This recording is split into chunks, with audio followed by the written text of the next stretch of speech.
दोस्तों कहीं ना कहीं बड़े बुजुर्गों से सुना होगा जो पियोन का काम होता है वह सबसे ज़्यादा आरामदायक और टेंशन फ्री काम होता है। और ये भी सुना होगा कि जो मिनिस्ट्री का पीओ होता है वह भी तो एक पियोन ही होता है, लेकिन उसके थ्रू ही सारे काम होते हैं। मिनिस्ट्री की मीटिंग अरेंजमेंट, कोई डॉक्यूमेंटेशन वही पीओ करता है। सो गाइस यहाँ पे एक सिंपल फंडामेंटल है कि जो पियोन या अटेंडेंट कुछ भी आप लेके चलो, वो जज का या फिर आपका मिनिस्टर का या फिर किसी प्रधानाचार्य का वो सबसे खास होता है। ठीक है। और आज हम बात करेंगे DSSB में जो दिल्ली हाई कोर्ट में कोर्ट अटेंडेंट की जो पोस्ट आई है इसकी वर्क प्रोफाइल के बारे में। हमारा मेन पॉइंट यही है कि इसकी वर्क प्रोफाइल क्या है, और हम जल्दी ही एक लाइव इंटरव्यू लेकर आएंगे। जो भी दिल्ली हाई कोर्ट में कोर्ट अटेंडेंट है उसका लाइव इंटरव्यू आपको इस चैनल पे दिख जाएगा। ठीक है गाइस। अब यहाँ पे आपके मन में एक डाउट आया होगा कि यहाँ पे तो एक कोर्ट अटेंडेंट है और मैं बात कर रहा हूँ पियोन की। देखो पियोन भी तो एक सहायक होता है, वह सभी काम करता है जो कोर्ट की बात करो या कहीं की भी बात करो। जिस ऑफिसर का जो पियोन है या चपड़ासी है जो अटेंडेंट है वह वही सब काम करता है जो काम वह ऑफिसर चाहता है। ऐसे ही अटेंडेंट की बात करो, ये भी तो सहायक ही है, ये भी तो भाई सहायक ही है, इसका मतलब ही सहायक है। यह भी वही काम करेगा जो जज चाहेगा, लेकिन कुछ मेजर काम है जो सिर्फ अटेंडेंट ही करेगा। ये पियोन से थोड़े अलग काम आपके बनते हैं जो कि मैंने पूरी गूगल रिसर्च से यहाँ पे निकाले और आपको कंप्लीट समझाऊंगा कि आपका एक्चुअल में यानी आपका जेन्युइनली काम क्या होगा। देखो आपको जो सैलरी मिलेगी 45 से 50 हजार के बीच की सैलरी मिलेगी। अब भाई कोई झाड़ू पोछा तो नहीं कराएगा इस सैलरी में। अब बात करें कोर्ट में जो है ना, सभी कोर्ट में देखो गवर्नमेंट ऑफ इंडिया का रूल है, चाहे वो कितनी भी बड़ी ऑर्गेनाइजेशन हो, चाहे वो प्राइवेट ऑर्गेनाइजेशन क्यों ना हो, उसमें कम से कम का 25% से लेके 30% के बीच का जो है आउटसोर्सिंग होनी चाहिए, ताकि जो है जो एम्प्लॉय जिनकी अपर एज हो चुकी है वह यहाँ पे भी थोड़ा कमा सके। ये सब जो है यूथ को जो है इसमें जो है जॉब मिल सके, वही सब फंडामेंटल है गवर्नमेंट का। तो कहीं ना कहीं झाड़ू पोछे वाला काम, चाय पानी वाला काम, अगर हम बात करें जजों की तो यहाँ पे एक सेपरेट पियोन भी होते हैं जो कि आउटसोर्सेस से भी लिए जाते हैं या भी कॉन्ट्रैक्ट या थर्ड पार्टी आप बोल लो, वे भी होते हैं। लेकिन जब मजबूरी आएगी, जब काम फंसेगा तो ये काम अटेंडेंट को भी करना पड़ेगा। अब ये काम वैसे तो नहीं कराएगा क्योंकि 45-50 हजार में ये काम थोड़ा ना कराएगा। जो कि बात करें CSHL की ये जॉब है आपकी, तो बात तो इसमें भी ऑलमोस्ट सेम ही है। तो नेक्स्ट बात करते हैं कि काम क्या होता है। ठीक है। देखो यहाँ पे फर्स्ट पॉइंट की बात करें कि managing arrangement file and documentation and messenger का काम होता है, इसके बारे में समझाऊंगा। लेकिन एक पॉइंट मेरे याद आ गया, वो भी बता दूं। देखो गाइस जो मैंने स्टार्टिंग में बात की थी कि बड़े बुजुर्गों वाली, अब गाइस देखो ये जो पियोन या अटेंडेंट या सहायक होता है ये लोअर कैटेगरी का होता है जो कि 10वीं पास 12वीं पास। लेकिन अपर कैटेगरी में भी पियोन और सहायक होते हैं जो यूपीएससी क्रैक कर बन के जो क्रैक करते हैं यूपीएससी, वे भी तो पियोन होते हैं। पीसीएस वाले पियोन होते हैं। हर मिनिस्ट्री का कहीं ना कहीं आईएएस अधिकारी है या फिर आईपीएस अधिकारी है, ये सब पियोन का ही तो काम करते हैं। आईएएस क्या काम करता है? मिनिस्ट्री का पीओ बन जाता है। अब गाइस जो मिनिस्ट्री का पीओ बनता है वही तो मास्टर होता है, वही मिनिस्टर होता है, क्योंकि सारे काम जो है ऐसे आते हैं, ठीक है, और ऐसे जाते हैं। यानी मीडिएटर का काम करता है पियोन या अटेंडेंट जो भी हो। वहां पे थोड़ी अपर कैटेगरी की जॉब है, वो थोड़ी गेजेटेड ऑफिसर की जॉब है, वहां पे थोड़ी वे ऑफ टॉकिंग ऑफिसर वाली बनेगी। यहाँ पे थोड़ी वे ऑफ टॉकिंग पियोन, ये सब थर्ड पार्टी ग्रुप डी ये सब चलता रहेगा। लेकिन हमारा काम है सैलरी हमें अच्छी मिल रही है और इसका जो प्रमोशन होता है ना 10वीं pass group D group C post का बहुत फास्ट होता है। सबसे ज्यादा जो जल्दी प्रमोशन होता है वह ग्रुप डी का पोस्ट होता है। और गाइस ये सब पियोन का ही काम है, पियोन ही समझो, एटलीस्ट ये सब समझो। अब मैं आपको अब सैलरी के बारे में बात करूं। देखो जितना भी लेखा जोखा होता है वह अटेंडेंट के पास होगा या फिर क्लर्क के पास होगा। और कहीं ना कहीं अगर कोई ऑफिसर भी, सपोज करो आप यहाँ पे जो है दिल्ली हाई कोर्ट में जज के यहाँ पे अटेंडेंट बने, कोर्ट अटेंडेंट, सिंपल सा वर्ड है। अब जो कोई ऑफिसर आएगा आपको अगर गेट पे रखेगा तो परमिशन लेगा कि आप हमारा मैसेज जो है यहाँ पे अपने जज से पहुंचाओ कि वो आदमी फलाना जो है ABCD वो मिलना चाहता है, तो आप एज ए मीडिएटर काम करोगे।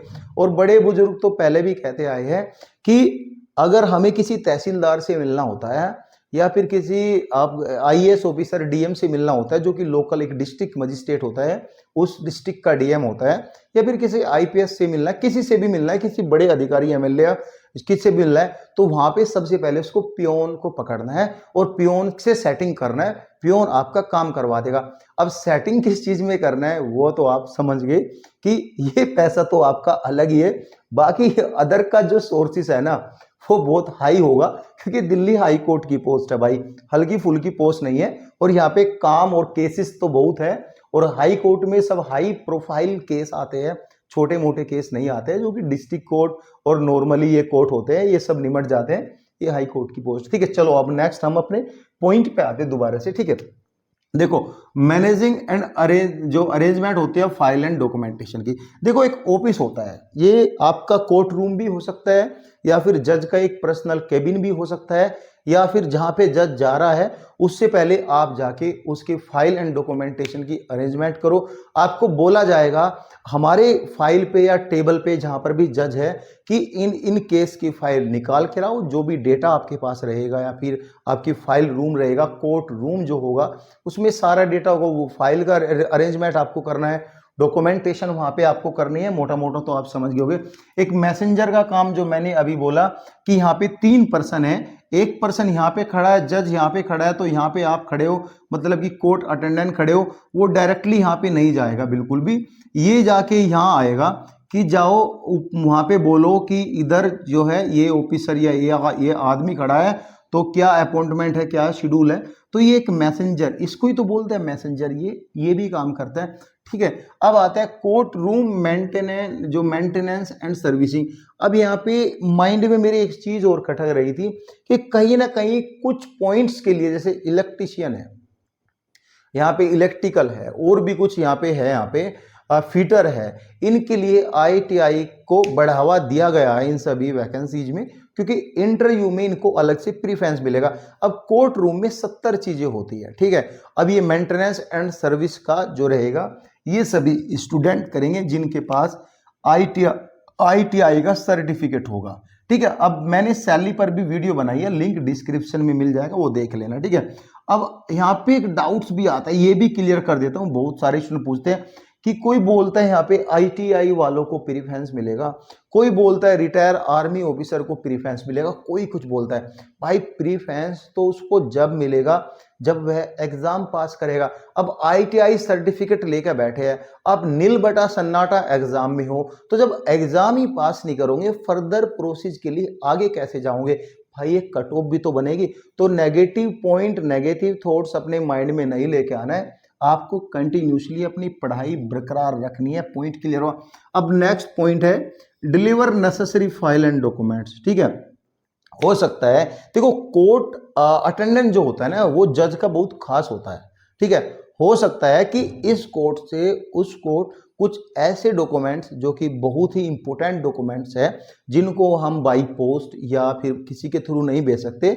वैसे तो यहाँ पे राइडर, डिस्पैचर, सैफर जो मैंने अभी रिसेंटली पोस्ट आई है वे काम करते हैं, लेकिन उनके साथ जाके वे जो है उसका मैसेज जो है कोर्ट अटेंडेंट जो है दूसरे कोर्ट में वो पहुंचाएगा, मैसेज डिलीवर करेगा, ये सारा काम भी उनका रहता है। In case non availability of the message, यहाँ पे जो है डिस्पैचर एंड सैफर जो है, तो यहाँ पे ये काम भी आपको करना पड़ सकता है, जो भी है। ठीक है, और केयर ऑफ जो भी एसेशनल मटेरियल होता है, देखो आपको जब आप ऑफिस जब भी कोर्ट में जाओगे वहाँ पे आपको हो सकता है कि जो कोर्ट अटेंडेंट होता है वह जज का तो खास होता है, जैसे मैंने पहले बताया, आपको हो सकता है कि वहाँ पे जज का केबिन ही आप ओपन करो। ठीक है, गेट के बाहर भी खड़ा होना पड़ सकता है, जब जज बेल बजाएगा तो आपको अंदर जाना है, तो फिर वो मैसेज पास करेगा, दूसरे को मैसेज पास करना है, बहुत सारी चीज़ें बोलेगा कि चाय पानी टी वाटर जो भी है।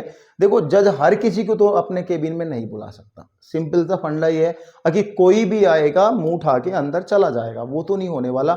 लेकिन उसी को तो अंदर बुलाएगा जो इस प्रोफाइल के लिए हायर हुआ है और वह गवर्नमेंट पोस्ट पर हायर हुआ है, उसी को तो बुलाएगा। तो ये हाई कोर्ट के जज बहुत ही मतलब कि इनको बहुत ही सेव रखा जाता है कि कहीं रिश्वत ना ले ले, ये सब रहता है। हालांकि आपको तो सारी चीज़ पता है। तो अब चाय पानी का अरेंजमेंट आपको नहीं करना है, आपको सिर्फ मैसेज पास पहुंचाना है कैंटीन एंड ऑल से कि चाय पानी का अरेंजमेंट ये सब कुछ है।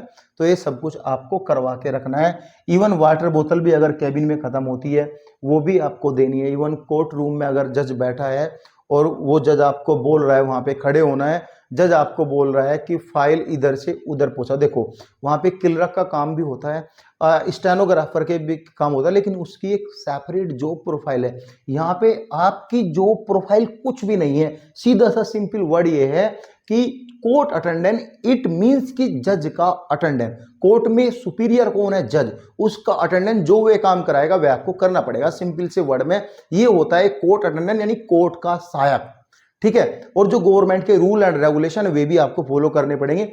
अब एक तो बात है, अब जो सबसे लोअर कैटेगरी का पर्सन होता है ना, उसको यार सबसे ज़्यादा लोड रहता है, सैलरी भी कम होती है। कभी कभी हम भी ऑफिसर को गाली दे देते हैं, यार इसका काम तो कुछ है ही नहीं और सैलरी इतनी पाता है, हमारा इतना काम है और हम जो है ठीक ठाक पढ़े लिखे भी है सेम रेंज में। तो ये सब माइंडसेट रहता है, ठीक है। अब यहाँ पे स्टैंड आउटसाइड द जज गेट, जो भी जज का गेट रहता है एंड ऑल जो है, वहाँ पे आपको जो है केस फाइल में नंबर भी बोलने पड़ते हैं कि 47 नंबर आगे जाओ, 45 नंबर आगे जाओ, यही तो सब काम रहता है, वो सब रहता है, ठीक है। अब यहाँ पे नेसेसरी अगर कोई मीटिंग हो रही है, मीटिंग में आपको देखना है कितने पर्सन इन्वॉल्व है मीटिंग में और क्या क्या नेसेसरी डॉक्यूमेंट्स मीटिंग में चाहिए और क्या क्या स्टेशनरी मीटिंग में चाहिए, कितने पर्सन है, प्रॉपर जो पानी है सभी टेबल पे बोतल रखी है, इवन सारी फैसिलिटी ही आपको देखनी है क्योंकि वहाँ पे ये सारी चीज़ें जो है, हालांकि मीटिंग में पहले रहता है लेकिन मॉनिटर ये आपको भी करना है।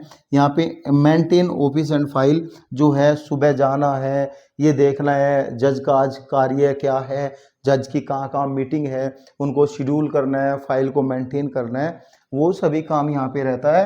अब guys work as per the requirements, ये मेन पॉइंट है कि जज की जो भी रिक्वायरमेंट्स है वह आपको काम करना पड़ेगा, लेकिन किसी भी तरह का कोई घरेलू काम नहीं करना है जज का कि ये अपने घरेलू काम कराएंगे। उसके लिए पर्सनल जो है, इनके लिए पियोन हायर किए जाते हैं जो घर पे रहते हैं, वो उनका यही काम करते हैं।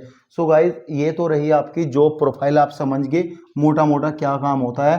कुछ भी डाउट हो तो आप कमेंट करके मुझसे पूछ भी सकते हो। Thank you so much guys.